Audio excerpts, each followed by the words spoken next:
First, live, local. This is Fox 12 Now.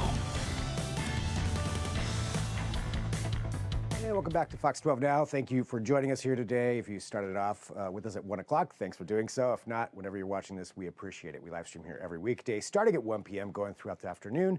We're on Facebook, YouTube, our website, and our apps. Always just like to remind everybody of that. Right now, though, we are talking about cybersecurity, something that we bring up here every few weeks or so because it's important to stay on top of what is happening. It's really easy to fall victim to some of those things that are happening. And right now, PDF scams are way up. So you may have been seeing some of these in your email. A lot of times they look really official, and it's something you're just like, oh, I'll just click on that. It looks like it's from a good source. Probably shouldn't do that. We're going to talk about that right now, though, and in particular, just how much those are on the rise. And we've got Jeremy Fuchs right now from the Office of the CTO at Check Point. And Jeremy, thanks for being here. To go over this. These things are important for whether you're the person that could fall victim to it, could be any of us, or somebody else in your life, maybe in your family.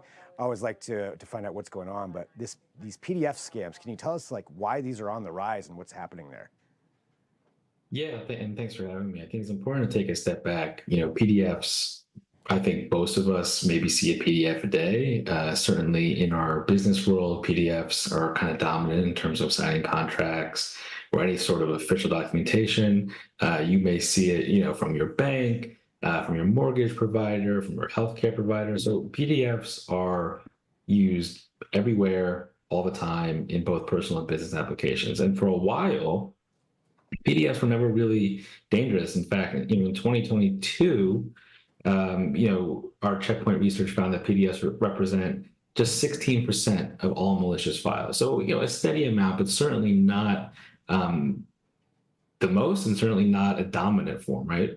But we've started to see a both steady and rapid increase. So in 2023, that same number rose to 20%. So 20% of all malicious files delivered over email in 2023 were PDFs. Now, over the last 30 days, we're seeing a tremendous rise. So over the last 30 days, Checkpoint Research has found that PDFs account for just under 70% of all malicious files globally.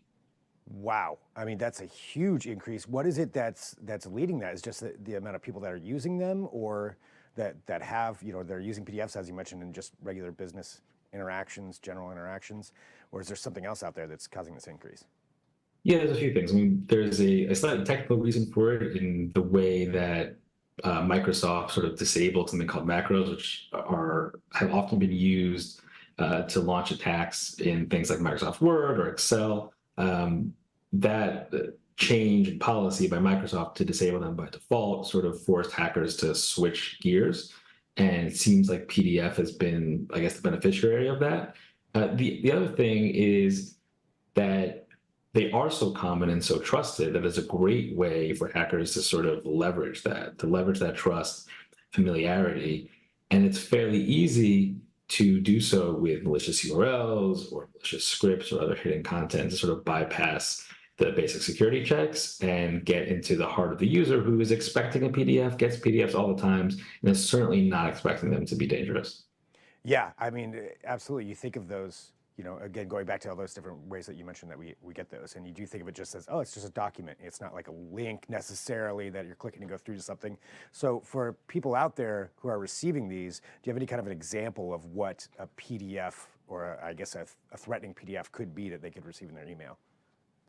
Yeah, and again, here is the challenge. It can be so many different things. It could be the file itself may not be dangerous, but the PDF has a malicious URL that, in the letter or something, it asks you to click on, right? Or there could be, and that could come from anywhere. It could come pretending to be coming from your bank or your doctor's office. There are certainly more advanced ones where upon downloading, certain actions will be automatically taken that you may not even be aware of.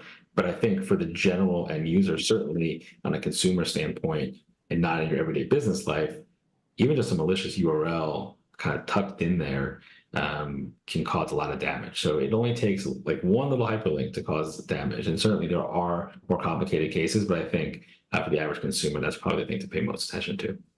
And from what I understand, the healthcare industry has been certainly one of the ones that's being taken advantage of the most in this.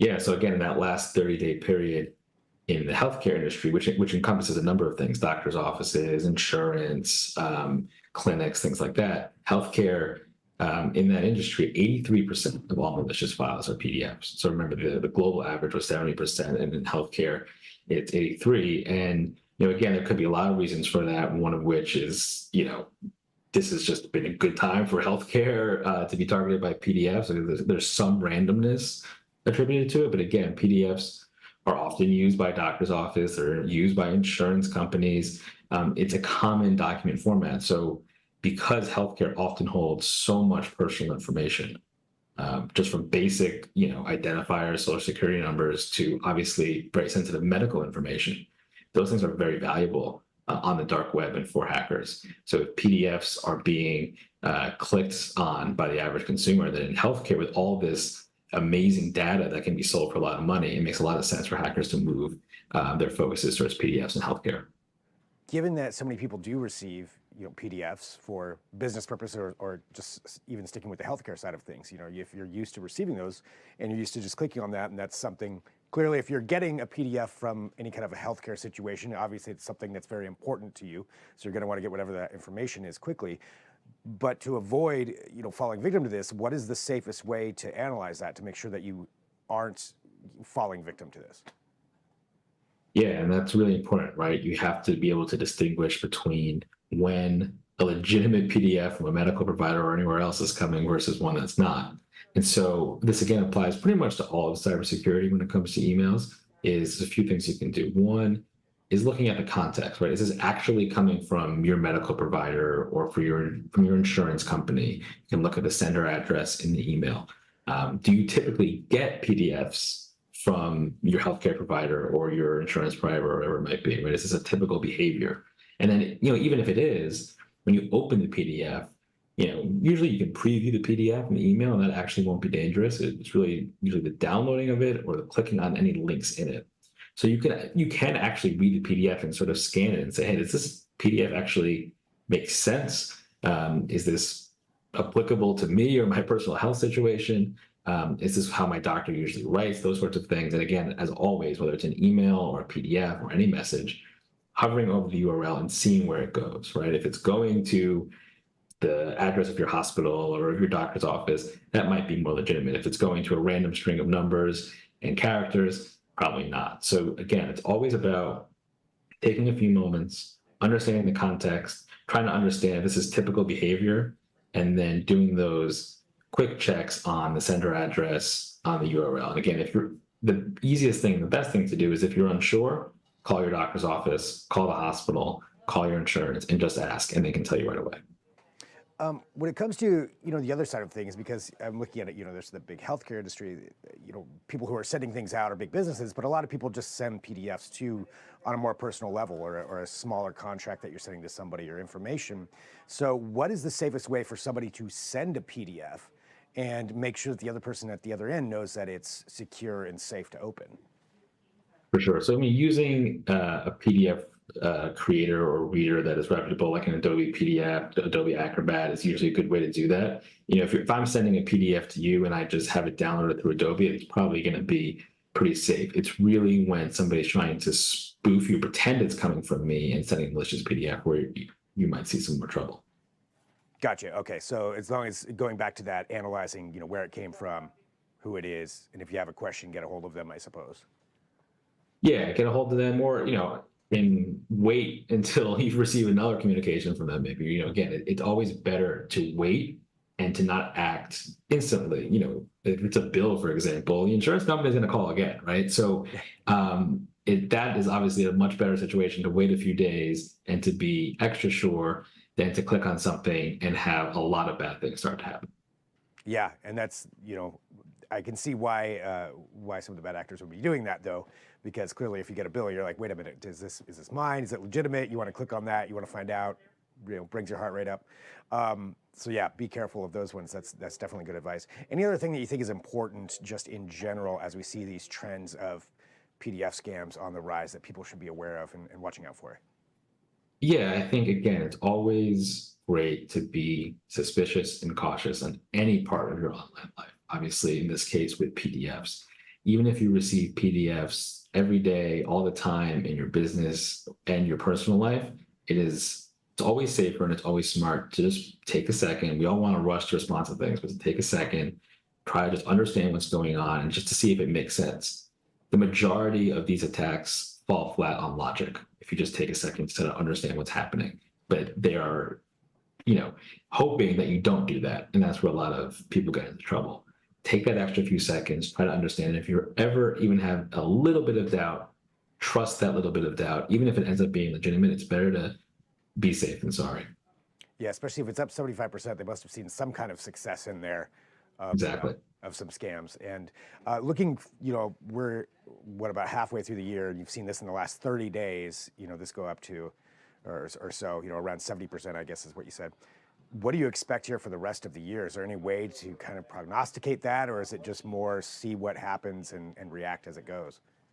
Yeah, I mean, look, PDFs have obviously been following this upward trend over the last 2 years and certainly over this last month. So it's very reasonable to expect that when we analyze the numbers for all of 2024, the numbers of PDFs will be higher. Whether it'll be 70% for the rest of the year is hard to say. But to your point earlier, threat actors, if they find something that works, they stick with it until it no longer works. And if PDFs are working right now, then they're going to continue to use that as long as they can until either behavior change or security solutions figure out a better way to stop it. So we should expect a continued increase.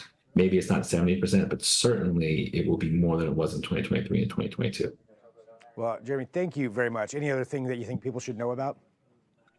Yeah, again, it's just good to remain cautious and to understand. I think the most important thing that will help you avoid 99% of any cyber attack is just to be cautious, take a second, calmly read through and try to understand what's going on. And if anything feels a little suspicious, then it probably is. And that will keep you covered in most cases.